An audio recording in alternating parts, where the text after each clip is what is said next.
Hello दोस्तों, कैसे हो आप सभी। आशा करती हूँ आप सभी स्वस्थ होंगे। मैं आप सभी का अपने चैनल हिंदी क्लासेस में बहुत बहुत स्वागत करती हूँ। तो आप सभी को भी पता है हम क्या है 11th क्लास की एनसीईआरटी कर रहे हैं, आरोह भाग 1 भाई। ठीक है, और आज उसकी भाई चौथी क्लास है।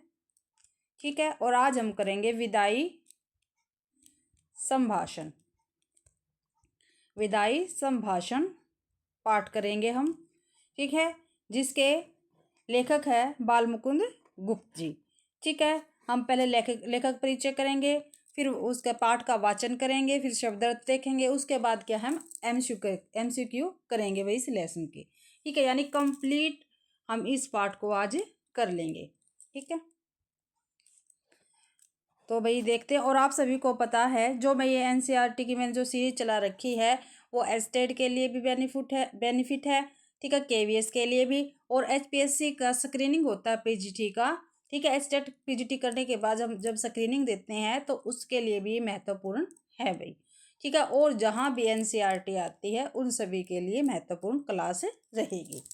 ठीक है, जो पहले ये ऊपर पंक्तियाँ दे रखी है, ठीक है, ये भी पेपर में पूछी जाती है। तो क्या है, जो लिखना था वह लिखा गया। अब खुलासा बात यह है कि एक बार शो और ड्यूटी का मुकाबला कीजिए। तो ये बाल मुकुंद गुप्त जी की पंक्ति है।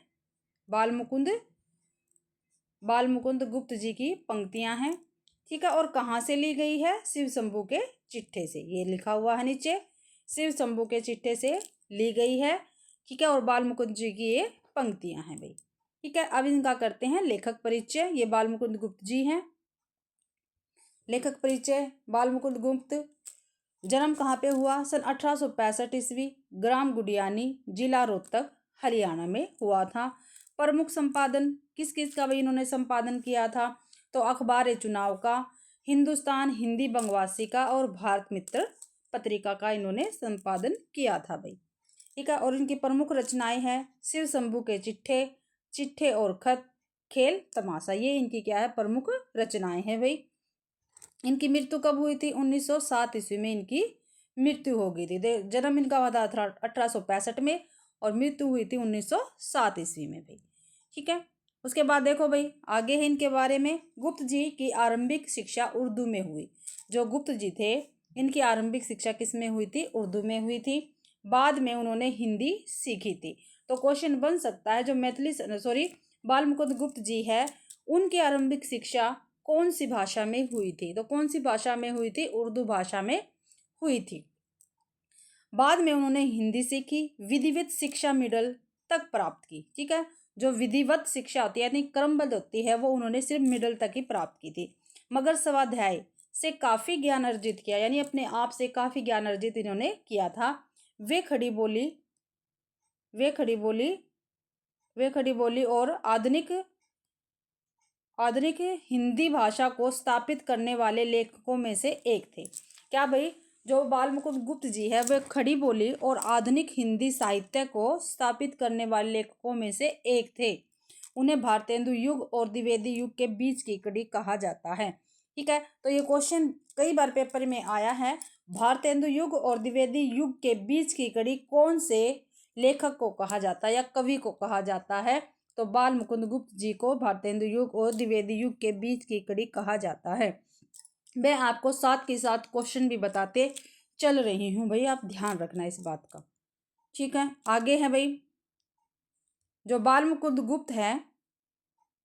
बाल मुकुंद गुप्त क्या थे भाई? राष्ट्रीय नवजागरण के सक्रिय पत्रकार थे। ठीक है, जब राष्ट्रीय नवजागरण हुआ था उस टाइम के ये पत्रकार थे, यानी सक्रिय थे, यानी काम करने वाले पत्रकार के रूप में ये थे।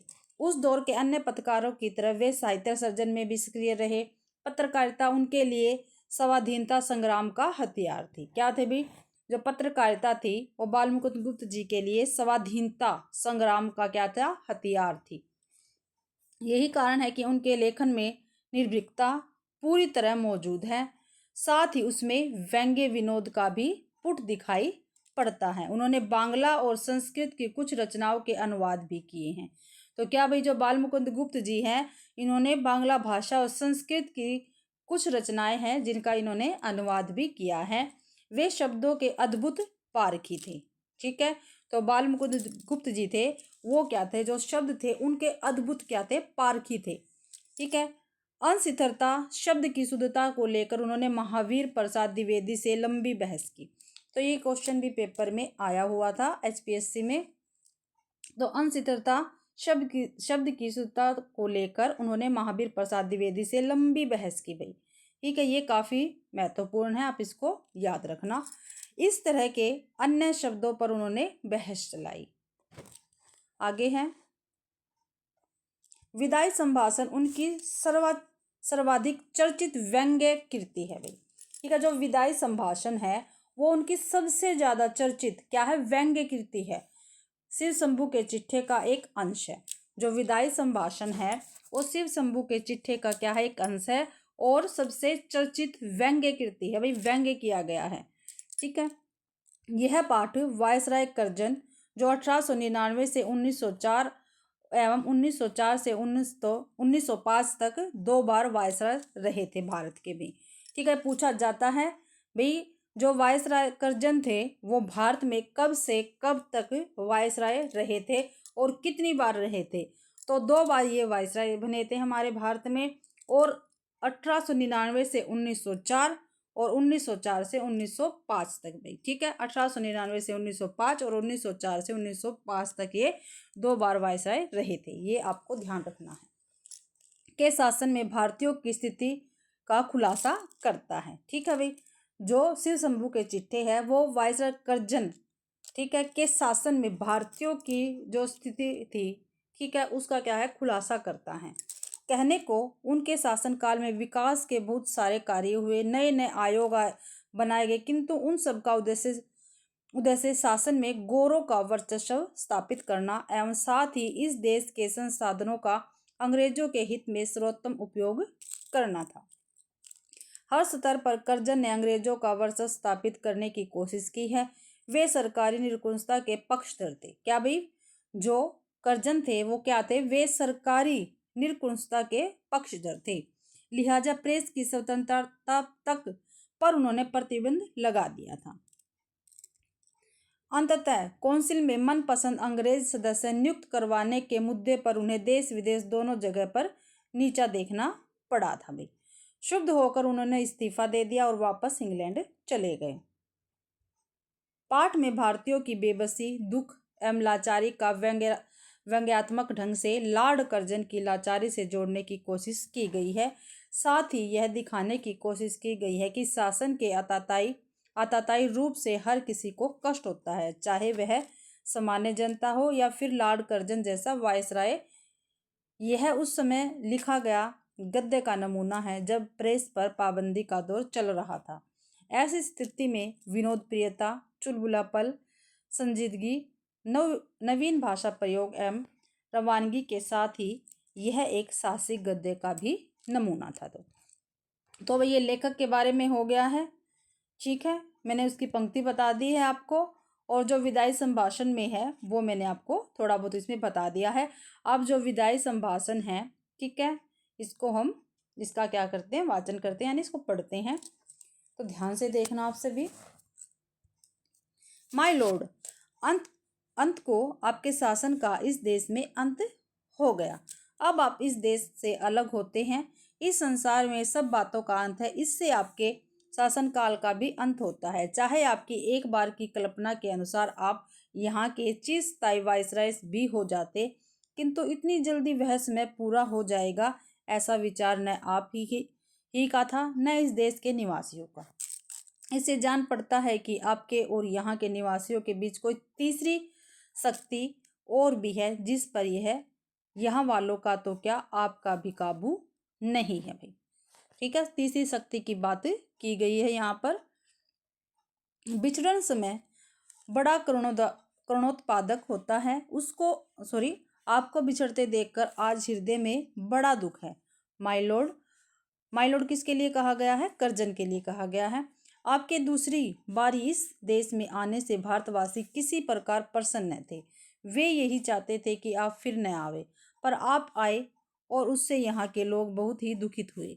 वे दिन रात यही मानते थे कि जल्द श्रीमान यहाँ से पधारे, पर अहो आज आपके जाने पर हर्ष की जगह विषाद हो रहा है, यानी दुख हो रहा है।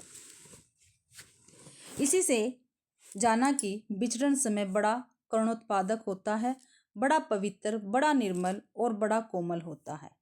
ठीक है। वैर भाव छूटकर शांत रस का आविर्भाव उस समय होता है।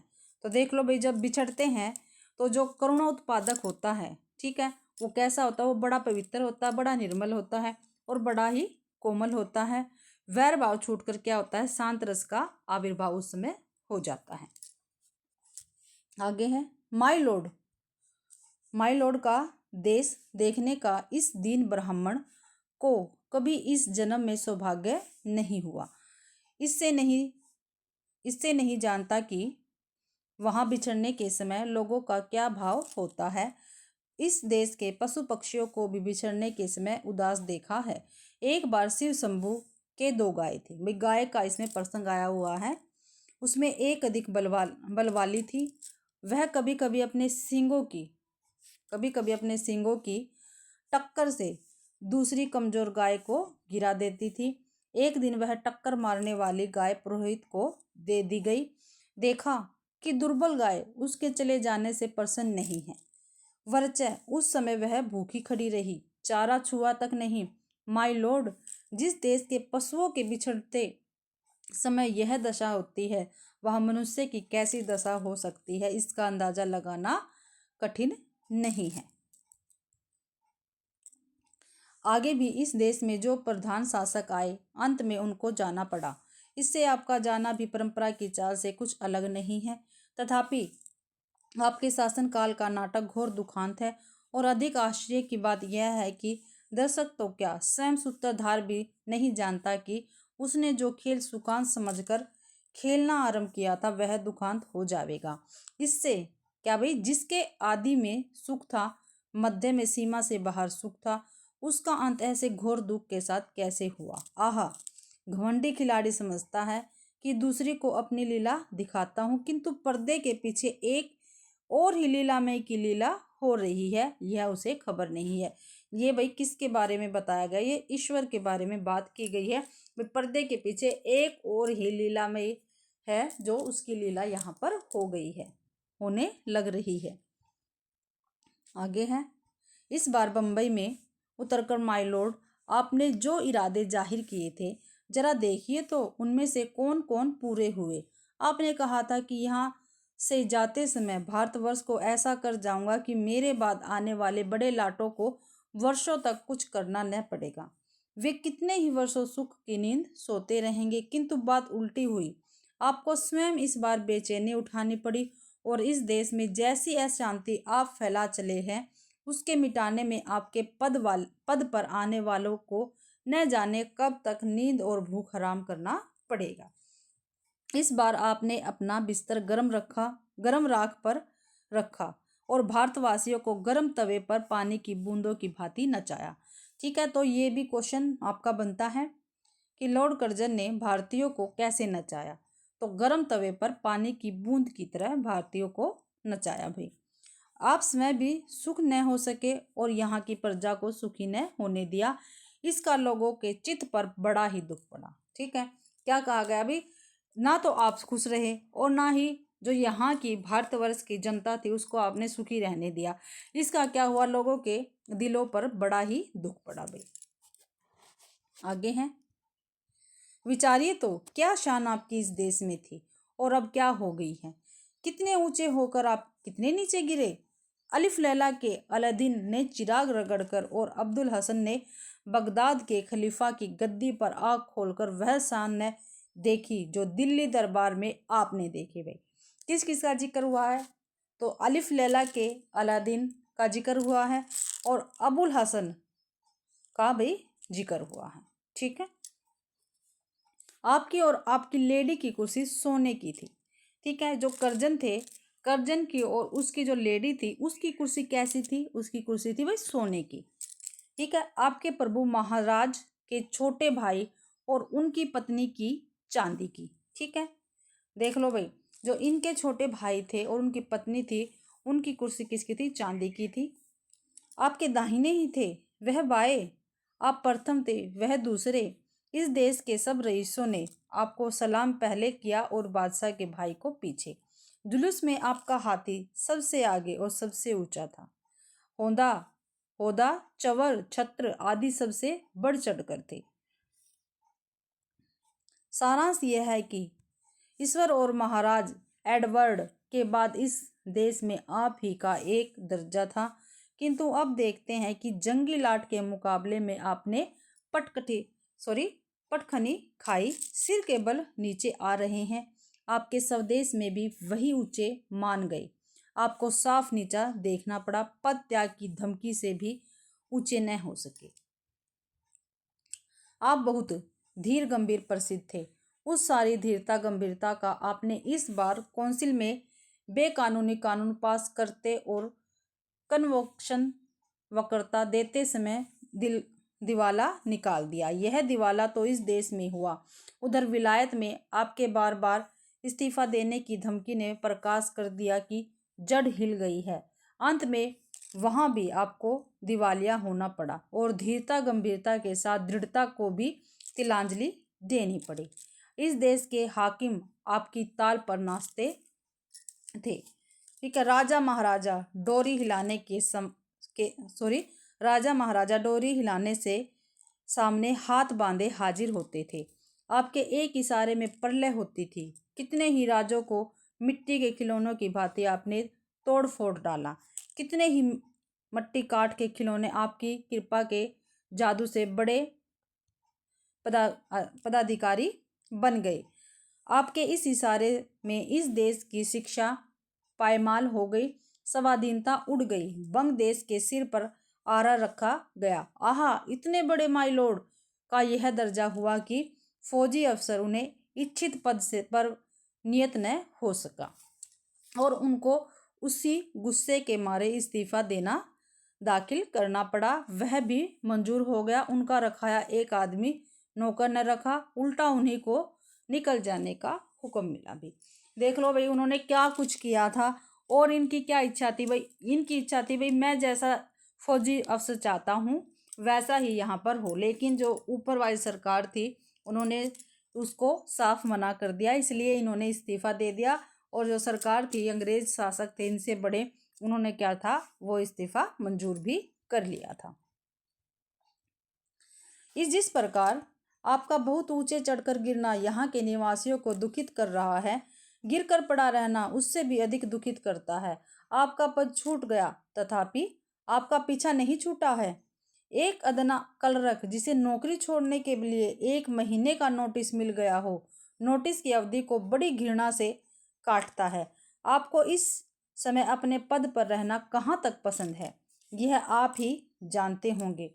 अपनी दशा पर आपको कैसी घृणा आती है, इस बात के जान लेने का इन देशवासियों को अवसर नहीं मिला, पर पतन के पीछे इतनी उलझन में पड़ते उन्होंने किसी को नहीं देखा। तो भैया क्या है, जो हमारे लेखक है उसने लॉर्ड कर्जन पर व्यंग्य किया है। माय लॉर्ड क्या है भाई, माय लॉर्ड एक बार अपने कामों की ओर ध्यान दीजिए। आप किस काम को आए थे और क्या कर चले। ठीक है। शासक प्रजा के प्रति कुछ तो कर्तव्य होता है, यह बात आप निश्चित मानते होंगे। सो कृपा करके बतलाइए, क्या कर्तव्य आप इस देश की प्रजा के साथ पालन कर चले। क्या आंख बंद करके मनमाने हुक्म चलाना और किसी को कुछ न सुनने का नाम ही शासन है। क्या प्रजा की बात पर कभी कान न देना और उसको दबाकर उसकी मर्जी के विरुद्ध जिद से सब काम किए चले जाना हो ही शासन कहलाता है। एक काम तो ऐसा बतलाइए जिसमें आपने जिद छोड़कर प्रजा की बात पर ध्यान दिया हो। तो लेखक क्या है, उनको भी व्यंग्य से ये बातें कह रहा है। ठीक है। केसर और जार, इसमें क्या है, 2 के नाम है केसर और जार केसर और जार भी घेरने घोटने से प्रजा की बात सुन लेते हैं, पर आप एक मौका तो बताइए जिसमें किसी अनुरोध या प्रार्थना सुनने के लिए प्रजा के लोगों को आपने अपने निकट फटकने दिया हो और उनकी बात सुनी हो। नादिर शाह ने जब दिल्ली में कत्ले आम किया तो आसिफ जाह के तलवार गले में डालकर प्रार्थना करने पर क्या भाई, गले में डालकर प्रार्थना करने पर उसके कत्लेआम उसी दम पर रोक दिए। तो क्या बता रखा, जो नादिर शाह था भाई उसने दिल्ली में कत्लेआम किया था, और जो आसिफ आसिफ शाह था उसने क्या था, तलवार को अपनी गर्दन में डालकर उससे प्रार्थना की थी। और जब उसने प्रार्थना की तो भाई नादिर शाह ने कत्लेआम रोक दिया था। पर 8 करोड़ जनता के गिड़गिड़ाकर विच्छेद न करने की प्रार्थना पर आपने जरा भी ध्यान नहीं दिया। इस समय आपकी शासन अवधि पूरी हो गई है, तथापि बंग विच्छेद किए बिना घर जाना आपको पसंद नहीं था भाई। ठीक है, तो क्या था भाई, जब 8 करोड़ जनता थी हमारे भारत देश की, उसने भी क्या था, इनके सामने गिड़गिड़ा कर क्या था भाई, अनुरोध किया था कि भाई जो बंग है उसका विच्छेद ना किया जाए, यानी बंगाल का विच्छेद मत करना। लेकिन इन्होंने जरा सी नहीं सुनी और इन्होंने बंग विच्छेद किया। नादिर से भी बढ़कर आपकी जिद है। क्या समझते हैं कि आपकी जिद से प्रजा के जी में दुख नहीं होता? आप विचारिए तो, एक आदमी को आपके कहने पर पद न देने से आप नौकरी छोड़ जाते हैं। इस देश की प्रजा को भी यदि कहीं जाने की जगह होती तो क्या वह नाराज होकर इस देश को छोड़ने जाती? ठीक है, तो ये लॉर्ड कर्जन है भाई, देख लो, ये है लॉर्ड कर्जन। ठीक है, इसका देखो ये दे रखा है, भारत के वायसराय 1899 से 1904 और 1904 से 1905 तक, यानी 2 बार वायसराय बने थे ये। ठीक है, और इसके साथ साथ भाई तीन है, इनका जिक्र आया, केसर का, जार का और नादिर शाह का। ठीक है, इनको भी हम देख लेते हैं, पेपर में पूछा जा सकता है। तो देखो भाई, केसर है वो रोमन तानाशाह जूलियस सीजर के नाम से बना शब्द, जो तानाशाह जर्मन शासकों के लिए प्रयोग होता है। ठीक है, 1962 से 1976 तक ये रहे थे। फिर है जार। जार यह भी जूलियस सीजर से बना शब्द है, जो विशेष रूप से रूस के तानाशाह शासकों के लिए प्रयुक्त होता है। इस शब्द का पहली बार बुल्गारिया शासक के लिए प्रयोग किया गया था। इसके बाद है नादिर शाह। 1736 से 1747 तक ईरान के शाह रहे थे, यानी शासक रहे थे। अपने तानाशाही स्वरूप के कारण नेपोलियन ऑफ पेरिस के नाम से भी जाने जाते थे। कौन भाई? Nadir Shah. Napoleon of Paris के नाम से किसको जाना जाता था? नादिर शाह को। पानीपत के तीसरे युद्ध में अहमद शाह अब्दाली को नादिर शाह ने ही आक्रमण के लिए भेजा था भाई। ठीक है, ये थे तीनों, मैंने आपको बता दिए हैं। आगे अब यहाँ से हमारा लेसन। यहाँ की प्रजा ने आपकी जिद का फल यही देख लिया। उसने देख लिया कि आपकी जिस जिद ने इस देश की प्रजा को पीड़ित किया है, आपको भी उसने कम पीड़ा न दी। यहाँ तक कि आप समय उसका शिकार हुए। यहाँ की प्रजा वह प्रजा है जो अपने दुख और कष्टों की अपेक्षा परिणाम का अधिक ध्यान रखती है। वह जानती है कि संसार में सब चीज़ों का अंत है। ठीक है भाई, दुख का समय भी एक दिन निकल जाएगा। इसी से सब सुखों को झेलकर, पराधीनता सहकर भी वह जीती है। माय लॉर्ड, इस कृतज्ञता की भूमि की महिमा आपने कुछ न समझी, और न यहाँ की दीन प्रजा की श्रद्धा भक्ति आपके साथ ले जा सके। इसका बड़ा दुख है भाई। आगे है, इस देश के शिक्षितों को तो देखने की आपकी आंखों को ताब नहीं। अनपढ़ गूंगी प्रजा का नाम कभी कभी आपके मुंह से निकल जाया करता है। उसी अनपढ़ प्रजा में नर सुल्तान नाम के एक राजकुमार का गीत गाया जाता है। ठीक है भाई, तो किसका गीत गाया जाता है? एक नर सुल्तान नाम के एक राजकुमार का गीत गाया जाता है। किसके मुंह से? अनपढ़ प्रजा के मुंह से। एक बार अपनी विपत्ति में विपद के कारण के कई साल सुल्तान ने नवरगढ़, ये याद करना है आपने, नवरगढ़ आया हुआ पेपर में, नाम के एक स्थान में काटे थे। जो विपद के दिन थे भाई, जो सुल्तान था उसने नवरगढ़ नाम के एक स्थान पर काटे थे, जो भारत में है। वहाँ चौकीदारी से लेकर उसने एक ऊंचे पद तक काम करना पड़ा था। जिस दिन घोड़े पर सवार होकर वह उस नगर से विदा हुआ, नगर द्वार से बाहर आकर उसे नगर को जिस रीति से उसने अभिवादन किया वह सुनिए। उसने आंखों में आंसू भरकर कहा, प्यारे नवरगढ़, मेरा प्रणाम ले। आज मैं तुझसे जुदा होता हूँ। तू मेरा अंधाता है। अपनी विपद के दिन मैंने तुझ में काटे है। तेरे ऋण का बदला मैं गरीब सिपाही नहीं दे सकता। भाई नवरगढ़, यदि मैंने जानबूझकर एक दिन भी अपनी सेवा में चूक की हो, यहाँ की प्रजा की शुभ चिंता न की हो, यहाँ की स्त्रियों एक मिनट रुको, यहाँ की स्त्रियों को माता और बहनों की दृष्टि से न देखा हो, तो मेरा प्रणाम न ले। नहीं तो प्रसन्न होकर एक बार मेरा प्रणाम ले और मुझे जाने की आज्ञा दे। माय लॉर्ड, जिस प्रजा में ऐसे राजकुमार का गीत गाया जाता है, उसके देश से क्या आप भी चलते समय कुछ संभाषण करेंगे? ठीक है, क्या भाई जो कवि है, जो हमारे लेखक है, वो भाई कर्जन से व्यंग्य से पूछ रही है, भाई जो राजकुमार है उसने इतना कुछ कहा है जाते समय, क्या आप भी कुछ भारत वर्ष की जनता से कुछ कहना चाहेंगे, यानी संभाषण करेंगे, भाई आपस में बातचीत करेंगे? क्या आप कह सकेंगे, अभागे भारत, मैंने तुझसे सब प्रकार का लाभ उठाया और तेरी बदौलत वह शान देखी जो इस जीवन में असंभव है। तूने मेरा कुछ नहीं बिगाड़ा, पर मैंने तेरे बिगाड़ने में कुछ कमी नहीं की।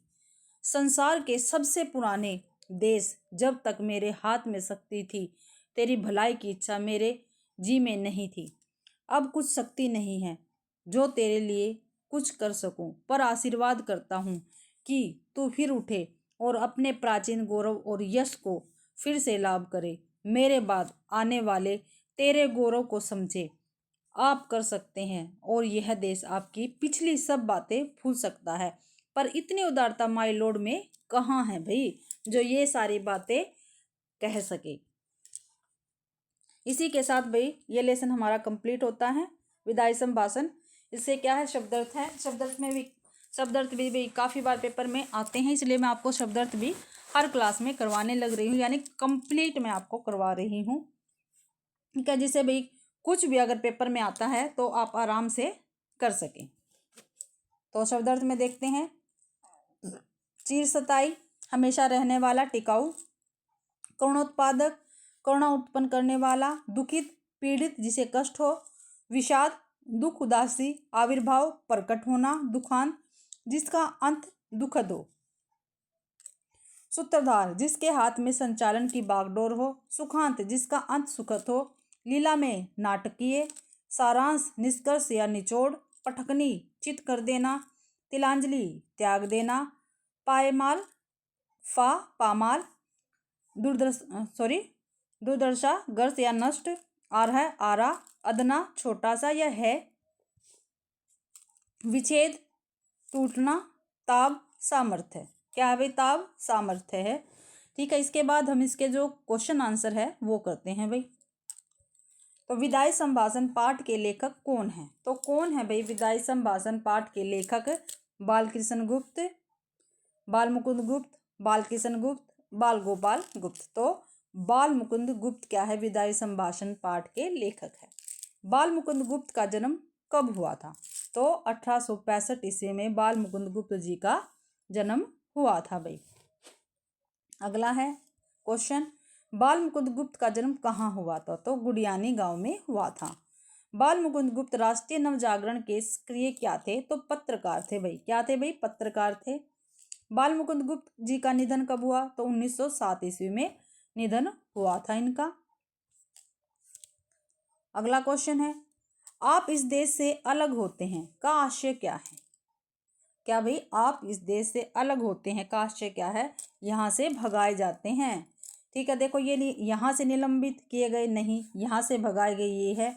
यहाँ से त्याग पत्र देते नहीं, यहाँ से निष्कासित किया जाता नहीं। तो आप इस देश से अलग होते हैं तो उसका आशय क्या है? यहाँ से भगाए जाते हैं।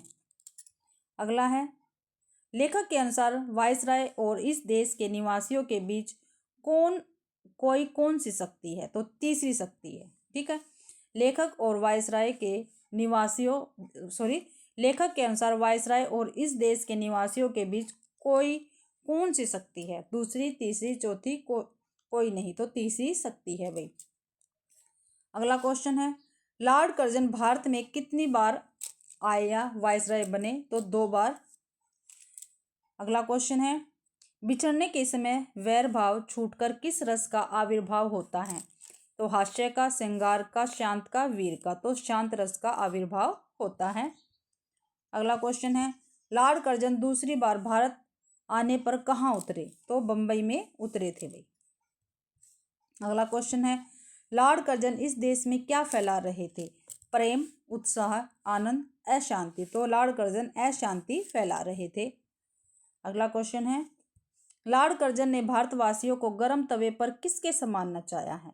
रोटी की भांति, पानी की बूंदों की भांति, बी ऑप्शन ठीक है, पानी की बूंदों की भांति नचाया है भाई। अगला क्वेश्चन है, लॉर्ड कर्जन और उनकी लेडी की कुर्सी किसकी थी? सोने की, चांदी की, चंदन की या पीतल की? तो सोने की उनकी कुर्सी थी। जुलूस में लॉर्ड कर्जन किस पर सवार थे? जब जुलूस निकला था, लेसन में आया, तो लॉर्ड कर्जन किस पे सवार थे? अपनी सोने की कुर्सी पर। हाथी, घोड़ा, ऊंट, बैल। तो हाथी पर सवार थे। अगला क्वेश्चन है, लॉर्ड ने किस लाट के मुकाबले पटकनी खाई? संगी, जंगी, तरंगी, फिरंगी। तो जंगी लाट के मुकाबले पटकनी खाई गई। कितने करोड़ प्रजा के कहने पर लॉर्ड ने ध्यान न देकर बंग विच्छेद किया? तो कितने करोड़ भाई? लेसन में आया था ना, 8 करोड़। कितने? 8 करोड़। 8 करोड़ जनता के कहने पर भी लॉर्ड कर्जन ने वंग विच्छेद किया था भाई। जिसके हाथ में संचालन की बागडोर हो वह कहलाता है घर, सूत्रधार, सुख घर, सुधाधार। तो सूत्रधार कहलाता है। जिसके हाथ में संचालन की बागडोर हो वह सूत्रधार कहलाता है। आगे है, लॉर्ड की जिद किससे भी बढ़कर थी? जो लॉर्ड कर्जन थे उसके जिद किससे भी बढ़कर थी? कादिर, नादिर, सादिर, हादिर। तो नादिर शाह से भी बढ़कर थी। दिल्ली में कत्लेआम किसने करवाया था? आया ना लेसन में। तो आसिफ जहां ने, नादिर शाह ने, शाह आलम ने, महमूद शाह ने। तो नादिर शाह ने दिल्ली में कत्लेआम करवाया था। जार शब्द किस देश के तानाशाहों के लिए प्रयुक्त होता है? जर्मनी, रूसी, ब्रिटिश, अमेरिका। तो रूसी के तानाशाहों के लिए प्रयुक्त होता है भाई। तो इसी के साथ भी हमारे MCQ भी कंप्लीट होते हैं। ठीक है, मैंने आपको विदाई संभाषण कंप्लीट करवा दिया है, लेखक परिचय करवा दिया है, पाठ करवा दिया है, और उसके शब्दार्थ और MCQ भी मैंने करवा दिए हैं। ठीक है भाई, आशा करती हूँ आप सभी को ये क्लास पसंद आई होगी। अगर आप सभी को ये क्लास पसंद आती है तो प्लीज़ वीडियो को लाइक कीजिए, ज़्यादा से ज़्यादा शेयर कीजिए, और कमेंट तो आप करना बिल्कुल भी ना भूले भाई। इसी से मुझको पता चलता है कि भाई आपको क्लास कैसी लगी है। ठीक है, आपको मेरी क्लास समझ में आती है या नहीं। ठीक है, और आप सभी को पता है मेरा चैनल नया है, तो प्लीज़ मेरे चैनल को सब्सक्राइब जरूर करें। आप सभी का मेरी क्लास देखने के लिए बहुत बहुत धन्यवाद।